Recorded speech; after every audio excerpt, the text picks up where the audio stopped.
نێما زۆر جار چوومانە یان لە نێو ئەم پرۆگرامەدا میوانداری زۆرێک لەو کەسایەتی دیارانەمان کردووە کە کەسانی بیانین بەڵام دێنە ئێرە زۆر جار هەم توێژینەوەکانیان هەم سیمینارەکانیان هەم بابەتە زانستیەکانیان هەم کوردستان وەکو سامپڵ وەردەگرن زۆر جار دەیانەوێت لە بوارە جۆرەکاندا هەم دەستێکیانە بێ ئەم خزمەتە بگێنن و سوپاسیش بۆ هەموو ڕێکخراوانی کە دەستیانەیە لە دروستکردنی ئەو لینکەدا لە هێنانی ئەم پرۆفیسۆرانە و دروستکردن و سازدانی زمینە سازیەکی سیمینار بێ بۆەوەی بتوانن زانیاریەکان لەوانەوە بگوازرێتەوە لێرە شۆ بڕاتەوە وڵاتانی تریش دیدگابینیان بەرامبەر بە کوردستان بگۆڕێ. ئەمڕۆ پرۆفیسۆرێکی هۆڵندی لەلامان میوانە ئەو کە بەڕاستیەوەی کە بەلای منەوە زۆر سەرنجڕاکێشەکان لەسەر دەنگە نەبیستراوەکان دەکات یان ئەو دەنگانی کە ژاوەژاون یان ئەو دەنگانی کە جۆرێک لە جۆرەکان بۆ ئێمە ڕەنگە مای بێزارکردن بێ بەڵام ڕەنگە بۆ ئەو مای ئاواز بێت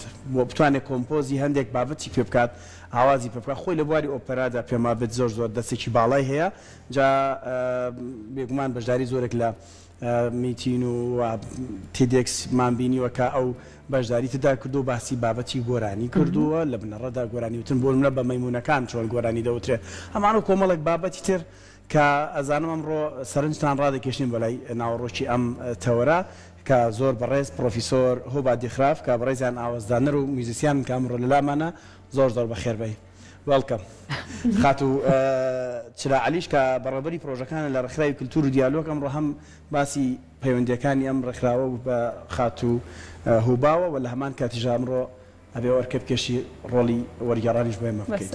زۆر بەخێربێن. بالا خات و هوباوە دەست پێ بکەین بە باسێکی خۆیمان بۆ بکاتانی کورتەیەک لە ژیانی خۆی ئێمان دێکشتمان خوێندوتەوە لەسەری ئەزانین بەڵام بۆ بینەرانمان خات و هوبا چییە؟ Give a biography about yourself and your family, how you started your work in order to know you much more better. Now, I'm from Amsterdam, the Netherlands. I started playing violin when I was very young.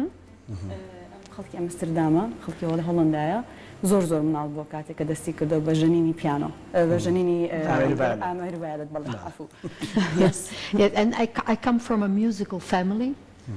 And I love music always. So after high school, I wanted to go on making music.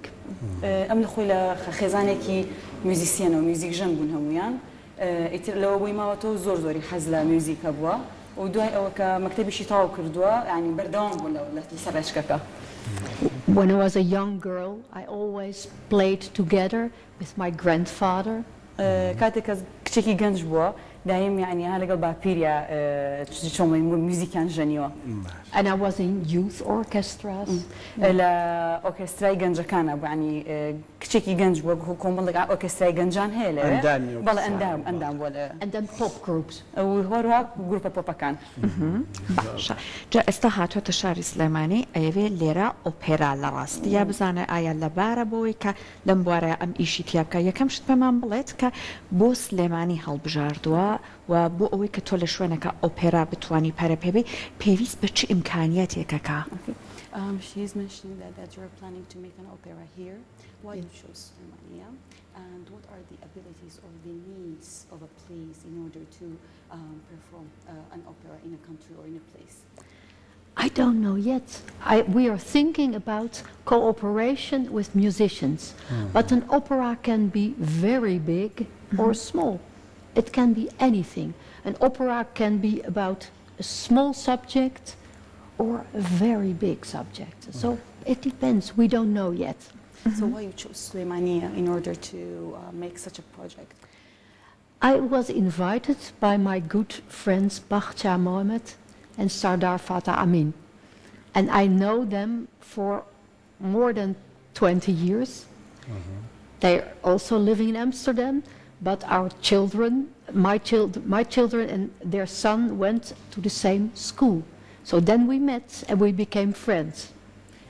سەرەتا بۆ هۆیەوە کە مەسەڵەن سلێمانی هەڵبژاردووە لە أمستردام هاوري يعني خزاني مثلا كومالك تێکەڵیان هەیە لەگەڵ باخچەخان و کاک سەردار فتح ئەمینە و مناڵەکانیشان لێک مەکتەب خوێنویانە و بۆ تقریبی 20 ساڵە بێ کە لەوێ هاڵە مەسەلەن ئەو دۆستایەتیان دروست کردووە لەگە هەمان کاتیشە باسی ئەوەی کردوتی ئۆپێرا کاتێک کە تۆ قەرار ئەی ئۆپێرا لە شوێنێ بکەی ینی لە شتێکی بچووکەوە دەست پێ ئەکا بۆ شتێکی گەورە تەنها ئەوە نییە مەسەلەن کە تۆ پێویستت بە دنیا شتی زۆر گەورە بێتاوەکو بتوانانی ئۆپێرایەک دروستکەی ئەم خۆی ینی ئیشەکەش لەسەر ئەو ئەکە ئەو دەنگە نەبیستراوانە ینی لە شتێکی زۆر زۆر بچووکەوە تۆ ئەتوانی ئەو ئۆپێرایە خودت ئەو نامەیە بگەێنی کەمە کە پرۆدیوسەرەکە ئامانجێتی دەنگە نەبیستراوەکان یان ئەوەی کە باسمان کرد بیانی ماشەڵڵا ئێمە لە دەنگە نەبیسترا و ژاوەژاوە زۆرمان هەیە ئەم باش ئازانم وەکو وڵاتانی تر نییە ئەم چەند ڕۆژە گەڕاوە بۆ هەندێک شوێن مەسەلەن سێرچێکی کردو بۆم دەنگە نەبیستراوە بزانێ سلێمانی چۆنە لەم بوارانەیە.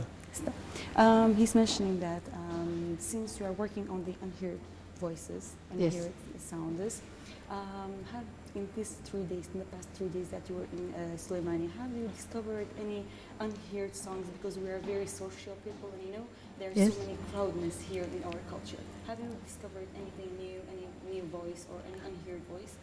Yes. The singing technique is quite different. And there are many techniques also, singing techniques in Kurdistan. And I'm looking forward learning more about it. But for me, it's very new. The way you sing and the music I understand, but the singing techniques, it's quite new. الله بله يعني أوش تم تملي دقتها وأيش تكنيكي جورانيا كانت أنا الله زور كملاكي زور تكنيكي جوراني تانها وكسبوا من زور تازة الله أزانم مثلا بو من يعني جورانيا كبابلين هنو تكان يعني لو تفهم يعني بيزانم بتوانم بيخرنمو بس تكنيكي دربرينو يعني إيش كردن لقل أمشي وازي إيوه بو من زور جواز بكلا استيا مثلا ها هول أيام وريقرم يعني ليه تبقم باشا باسی تەکنیکی گۆرانیوتن و دەنگی کرد ینی زۆر جار ئەوەی کە ئێمە بەری کەوتوین لەم بەرنامانەیە کەسانێک کە هەم ئاوازدانەر بوون هەم دەنگ بێژ بوون ینی زۆر باسیەوە کرێت دەنگ خۆشی نکۆڵی ناکرێت ینی ئێمە بدای دەنگ خۆشیەوەی بەڵام زۆر جار سەیرێکی کەسێک دەنگی زۆر خۆش نییە بەڵام ئەزانێ گۆرانی بڵێ لەگەڵ ئاوازێکا دەزانێت گۆرانی بڵێ ئەمە لە کللتوری بیانیەکان لە هۆڵندیەکانیشە هەروایە یان دەنگ خۆشی لەگەڵ میوزیکە هاوتان بێکەوە سیارەکەم ڕۆنا ڕۆنا he's saying that we as a people as audience mostly listen to the ones who have the who has nice voices combined with the music in your culture in the European culture is it the same that the people the audience they try to understand the music through the good voices because there are people as well that their voices are not perfect but they know how to sing, you know? Yes, I think all audience love real expression when it comes from the heart. It doesn't need to be perfect, but as long as it comes from the heart, then it's قالت يعني دنيا ملوية مثلا هو بروام وايا كهمو كسك يعني همو أودينسك همو جوجريك زور بلايا وجرنجا يعني كأو كسيك جوراني كلا له همو ضليو بيت يعني إكسبريشن كاني يعني دربرينا كاني طبيعي بن يعني هلا لدلو بردل بكويت الله بويا مثلا دايم جوجرا كان يعني من واقي بينم بشوين أو بوينتها أجرن بو أو كونكشن دروز بلا بيني جوراني ميوزيك أودينسا يعني أو كرشتكي طبيعي زياتر لدلو بيت جا بس أوي كردوتي كومالك آوازي كردي برجوي كوتوا كأم بلايو نيو تازبوا باسی ئەوە ئەگەر بەڕێز لەگەڵی بکەیت کە لای وایە میوزیکی کوردی ئاوازی کوردی چ تایبەتمەندیەکی جیاوازی هەیە باسی ئەزمونێکی نوێی کرد ئەم چۆن باسی ئەم ئەزمونە نوێیەکە She's asking like you said like we have so many techniques in Kurdish music. Yeah. What are the the abilities or what are the important points of the Kurdish technique, like the techniques that you are impressed of? Have you ever heard of the Kurdish songs? What impressed you? I'm here for only, I'm just here for 3 days in this part of the world. It's totally new, so I have to study.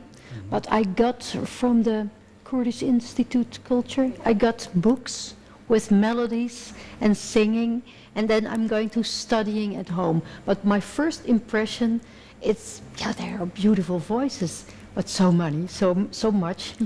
الله من تازه سيروجا ليرم ويكم تجربة ما كاتبت ما أنبشي على مثلا دنيا الله استسعي أنا الله سعيت ياكم دراستي ياكم تشكا سرداني انستيتوتي كلابوري كردي مان كرت كمال كتابي أنا كتوناتي غوراني وهم مشتكي تياي زور في معجبو يصير الله استمن حاليا الله مثلا هالدراسة لسريانة كم هول أمها شمليان تيبقى شون بس الله أزانم كمثلا يوم لي قرتوا كومالا ودنجيكي زور خوش هيك أبيت يعني إشي لسر كم من بوقوي بتوانم يعني تيكلكم لقل كلتوري خو معنا. باش ميوزيك زمانك جهانية باش يعني هم قال لك تواني جولي ميوزيك يكتري بقريتو تيجي شي لي ورا بو بروفيسور هوبا تاسا بو ما قولاني كردي هي ام جيلي قرتي بها.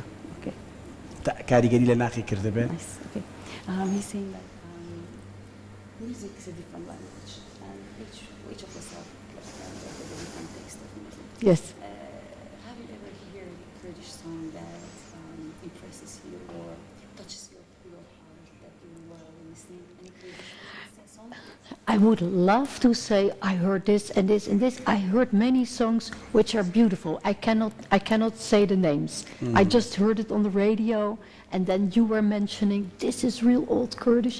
I also was in Erbil, and there is at a Citadel, they have an exhibition on all old Kurdish songs.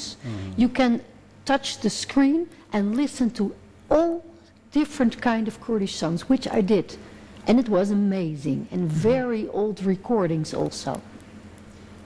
قضيت من قضيت جملة قراني قرتوا للراديو يا بحكم يويكا برادر كاني أوي كتشن صالة لقل يعني هم يكردنوا يعني ها إما وشتمان هي زب يعني شانازي بكلتوري خو معنا وأكيد تشيني هرشونك وتشكو براسي كلتوري كي زور جوان مان هيا الله لو شو أنا جملة قرتوا بلان بس ناتوان منا وكان بينهم يعني والله سرداني هوليري شو كردوا لقلاي هولير مثلا ها هم قراني كونا كان يندانا وإنجا تشوتواني وكو سكرينك وادستي لي أي جوتواني جل هم قراني وشوازا ديالك قراني أنا كي غريكا تشومبلين هي لكرديا هذا زور خوش بو زور باش يعني مثلا انجويم تم تعمل كردو كردو من كردو شكو زور جياوازا Can I say something? Yes, sure. What most is impressive being here, that all people are very tolerant, they're very open-minded, but they also love culture. الله يكشتك أما جيبي بموزور يعني سرنجي راكشة منشان تصير روجيك ليرة أيش أوه كخلقي إيرا زور حزيان لها بيكا وجيان وتولرنسا يعني ها شومبلين يعني زور حزمان لأشتي وبيكا وجيان يعني ريزو أوشتانية أو لما كاتي شاء الله خلقك زور كراوي برامبر كاش باش تتجاوز كان كأيبينه و لبيك بوينتي تريشي باسكر ايش او بوكا زور وتي زور حستان لكلتورة ايوه بلا باشا جالب الشكل قصة كان يا اماجي بو او كرد هرلا والله ما كي بريزت كورد قرا وتتسكا ام ايفيت قولا اوازي كردي بقريتو بقصكي خود كوشش يتياب كاتو خريكي كتاب خواننوي لسري بويكا لراستيا بزانت اكريد لقل ميوزيكي ڕۆژاواییە تێکەڵی بکات پێم خۆشە بەڕێزی باسی ئەمە بکات کە تا چەند ئێستا بەدەر لە کوردان خودی میوزیکی کوردی ئەم توانایە هەیە لەگەڵ میوزیکی مۆدێرنا تێ هەڵکێش بکرێت و هەروەها ئایا ئەم ئیمکانیەتە لە میوزیکی کوردیە هەیە ئێستا بۆ نمونە لە بواری ئۆپێرایە کاری لەسەر بکرێت تۆ ئۆپێرای کوردیت هەبێ؟ Recently working on a collaboration between the Yes. like music or opera with the Kurdish one. Is there ability in the Kurdish music or Kurdish song in order to be that connected with the European music? This is first.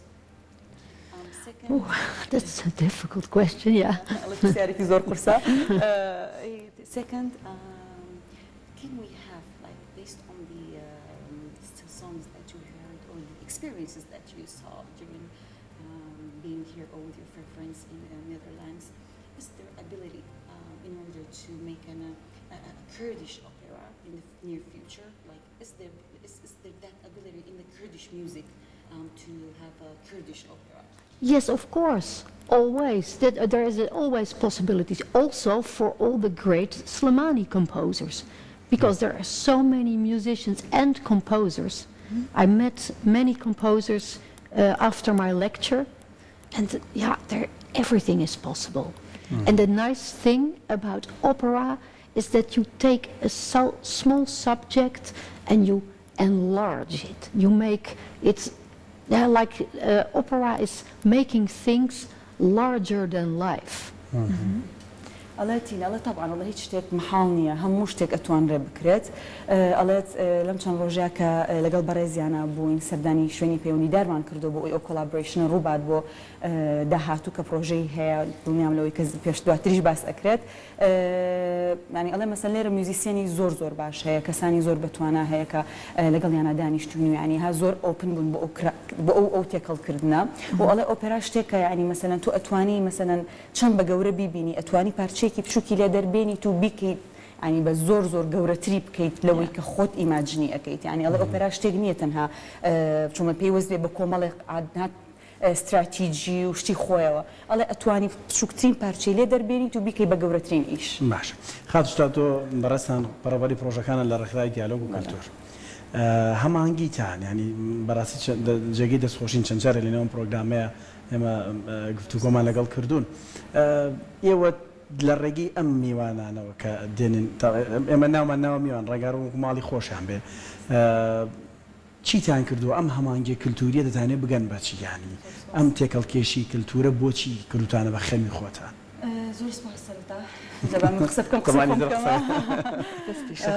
زور سپاس زور خوشحال عمره طبعا لقلتان براستی چکار کانالی کورسات دایم يعني رولێکی زۆر گەورەی هەبووە بۆ گەاندنی ئەو هونەرە جوان و کولتورە و لایەنە جوانانەی خۆمان کوردی یعنی هەب بگەیانێت و زۆر یعنی پاڵپشتی هەموو ڕێکخراوەکان و هەموو لایەنێک بۆ ئەوەی کە ئەو شتە جوانانەی کە ئەیکەن بگا بە هەموو خەڵک دەستان خۆش بێت ئێمە ژۆ ڕێکخراوی دیالۆگ و کولتور یعنی لەگەڵ ئەوەی کە ڕێکخراوێکین ئیش لەسەر دیالۆگەکەین وەکو بەشی یەکەممان ئەویش دروستکردنی دیالۆگێکی ئاشتیانەیە لە نێوان هەموو چین و توێژەکانی کۆمەڵگەیە و تێگەیشتن و دانیشتن لەسەر مێزی گفتوگۆ بۆ ئەوی بتوانین پێکەوە هەمومان ئەو کێشانەی کە هەیە لە کۆمەڵگەیە حەلیان کەین و بتوانین بگەین بە ئامانجێک بە شێوازێکی باش ولەگەڵ ئەوە شاوکو بەشی دووەمی ئەویش کللتورە ینی هەناوەکەی خۆی بەخۆیەوەیەتی ئێمە وەکو ڕێکخرا هۆڵمان ناوە ئەو ئاڵ و گۆڕە کللتوریە جوانە بکەین لە نێوانی ئەو شوێنانی کە ئەتوانین دەستیان پێ بگەین یان دەستمان پێیان بگات چکۆ بەڕاستی میلەتی کورد بەڕاستی کورد خاوەنی کللتورێکی زۆر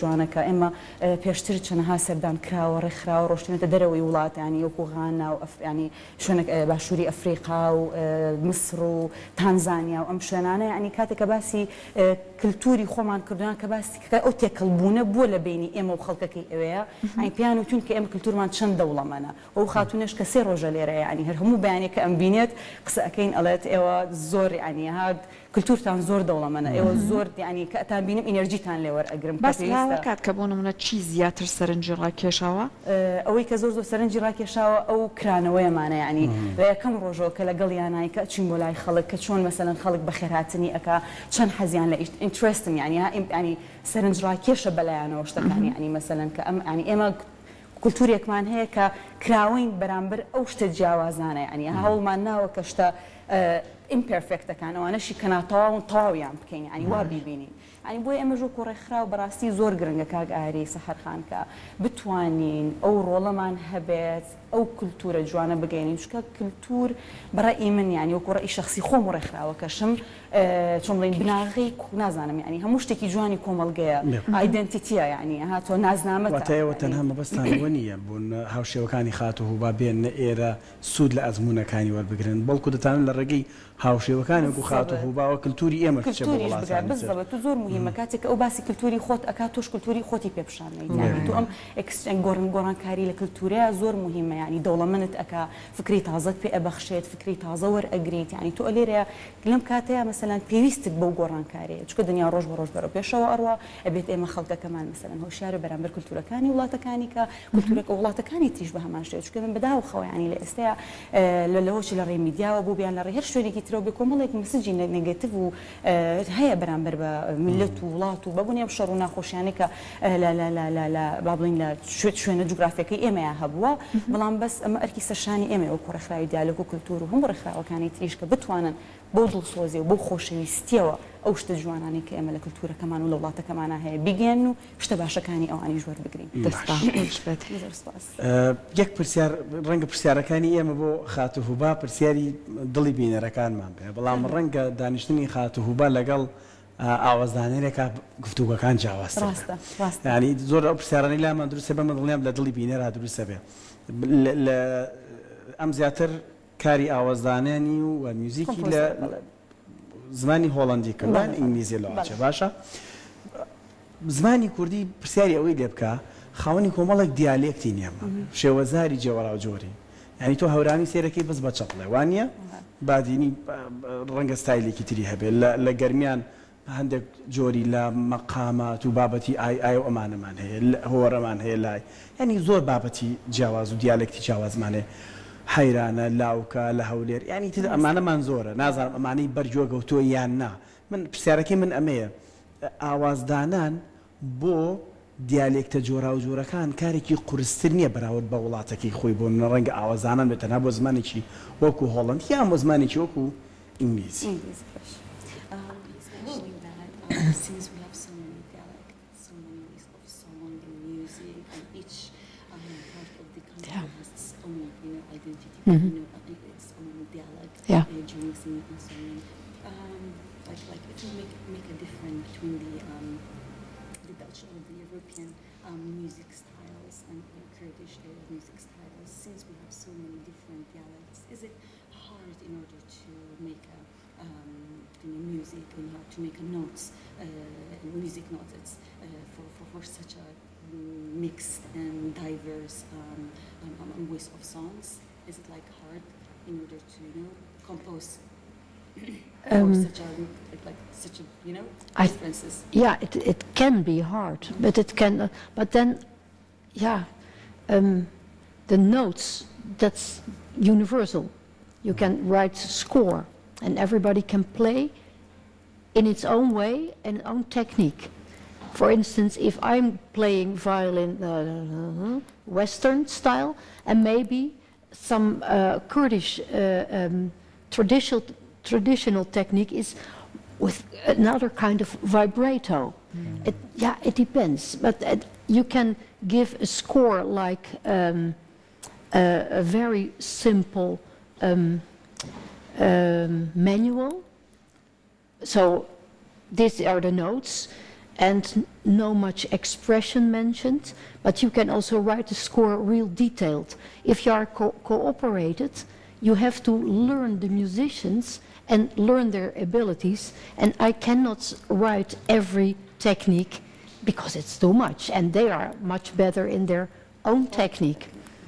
والله possible يعني أمش أوني أتوانيت أو شتا بكرت يعني أتوانين بلين قرزنية يعني ها لبر أويك قالت هموت يعني تون يونيفرسال يعني أواني كنوتي ميوزيك أنوسرته ولو أشي منظر هاد زانياري من بلا سري بس أويك تيجش تموري أجرم الله أو نوت أو تونا أو نوتاني كلا ميوزيك أنوسرته يونيفرسال يعني جهانية بلان بس هر كسو على فايبريتي خوي هي هر كسو تعالى دستيكي خوي هي الله مثلا من أجر هاتو كولابوريشن مكرد بيد لقال بابلين جور ميوزيسينا كاني إيريا الله لفاتك أجر هين لي أيان جيت بيانو فالن تشبيلن كمان كاتك لي أيان مثلا الله عامة بيانو ديار له مرحلة كي تونا كانا كها تونكي كلتوريتي يعني شو خوان زيرك نلشتي خوانا الله بس من أجر أو كولابوريشن بكم الله ناتوانا هم تكنيكك بنسمع له كاتها بلان بس يقام بوان هي يعني مثلا بميوزيسيان كرد كانوا ميوزيسيان كاني خوان كأتوانا أو كولابوريشن أو كومبين يعني أو تكل بونا أو تهل شو نبكن كمثلا أو أنا جران نبي بوي الله يعني تكل كدني تونا كان ياخد هبوني أو هم ديالكتا يعني لو أتشبو أمان قرز بيت بلان بس بو خلقي خومان بو شوازة قرزني شو كراهاتو نقول Collaboration is learning from each other. بالضبط الله collaboration فيربونا ليكتريا يعني كانت إما مثلا تو شتيك ورا قري من شتيك زياترت إما يعني الله أمتى كلبونا واتلي أكاكا مثلا بو إمش قرزنا بيت فريت أوهم وتون ونوتا كرديانا بين كهيا لە قسەکانیان زۆر تیشکە خاتە سەر ئامێرەکان بە تایبەت ڤایۆلن کەمان تا چەند بەرکەوتنی لەگەڵ ئامێرەکانی لای خۆمان و ئەم ناوچانە بووە ئەوەی کە ژەنیارانی کوردی ئەیگرن بەدەستیانەوە ئەیژەنن تا چەند بەرکەوتنی هەبووە لەگەڵیان. She's saying that you're always talking About? Since you were like playing. Oh yeah. She said that do you have any experiences with the Kurdish instruments, musicians? No, not yet. كمان جنا يعني كمان جن بولو دستي في كردو بوزي أترباسي باسی کرد لە قسەکانیا بە تەمای پرۆژێکەوەیە باسی پرۆژەکەمان بۆ کات بەسەر چاو. She's saying that you said that you mentioned that you're planning to make a project. Yeah. And here, could you just explain it how you will start off? What's your project is? Now, the first idea was to see if it was possible to realize a performance. Then I met so many good musicians and other and really nice art-loving people. So then we were speaking about collaboration. So. من هات بسرعة وتمس بزانم possible يعني أتوانم أم إيش بكم ليرة بلان بس الله لدواي أويك دانيشتني كم كرد لقال موزيسينا كان لقال يعني بيون دي دارا كزوربة هذا ضلكي فراوانه وزوربة جواني دسخو يعني شو من درجان لكردين وانه بجيريان كردين بونا بلاني أوي هي كيشلا لماني ديا بروجيكت بكات ككولابوريشن كبيت لبيني موزيسينا كرديا كانا لقال موزيسينا كاني خوي لقال جروبا كي خويا بو أوي إيشك كان هيك زانياري كتير تاني اللي ورقرن لسري لا سرتاي سلايد كان بجداري تيدكس يوزم أمستردام أشتي شوية بيني من يعني سيركي أمريكا يسلسر شاشة كهي ديبينين لرا بستويتي ليكولينه ولا آوازی میمونەکان بکات یان چی یعنی گۆرانی میمونەکان مەبەست لێی چی بۆ بۆی کە بۆ بینەرەکانمان بخێنە ڕوو.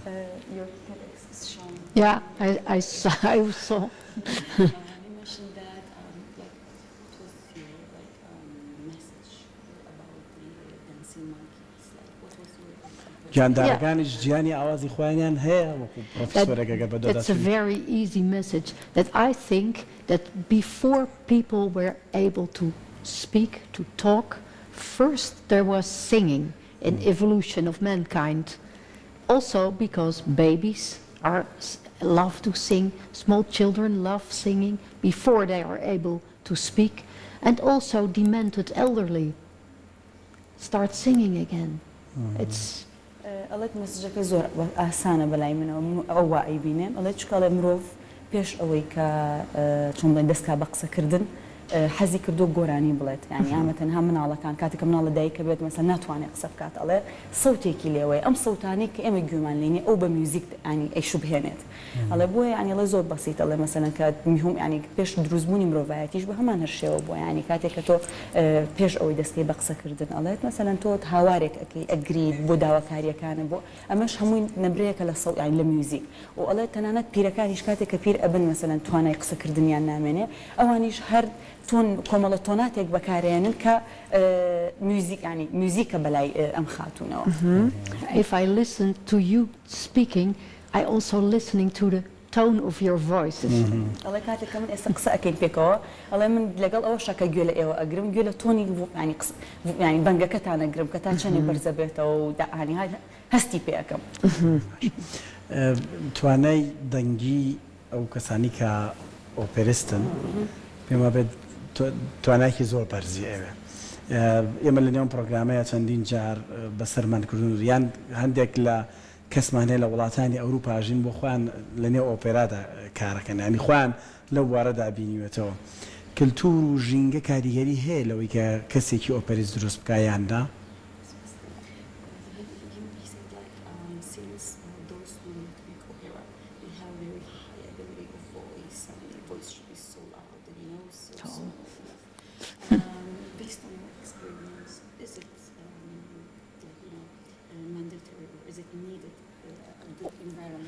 Of course not.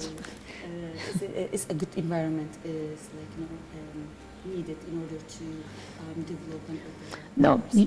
No, you have classical opera, like whoa, like that the glass is breaking. قالت نا وانيا قالت شكله مثلا شوازي أوبرا شون كلاسيكال أوبرا قالت كاتكا أو هاورا أكيد أو نضنجا كبرزكا مها شو شكان أشكين أوكي. An opera is a story being sung and a whole musical the musical score continues. That's an opera, and you can make an opera about soft singing. You can make an opera about you can make an opera about everything, but it is telling a story with music. قالت أوبرا وكوتمان مثلا كلاسيكا كمان هي أو إيكا إما زور بخمبو عشنا تربون بصراحة ودواي أوا قالت أوبراش قال بس وانيا أوبرا قال مثلا ها روشتنك يعني هادو شملين توني كي دورو دريجي ميوزيك أتوانيد لسر مثلا ضنجي كي نزم بيكي لسر ضنجي كي قرب بيكي لسر هاوار بيكي يعني بوي قال أوبرا زور فراوانا بلان بس شيا جيرانوي تشيروكا بميوزيكا. بله. زور سپاسی برای سکن هاوکارم آری پرسیاری نما. والله هیچ من نما خرج رشته ما بیتن خوش به باسی کنی و کارخرا.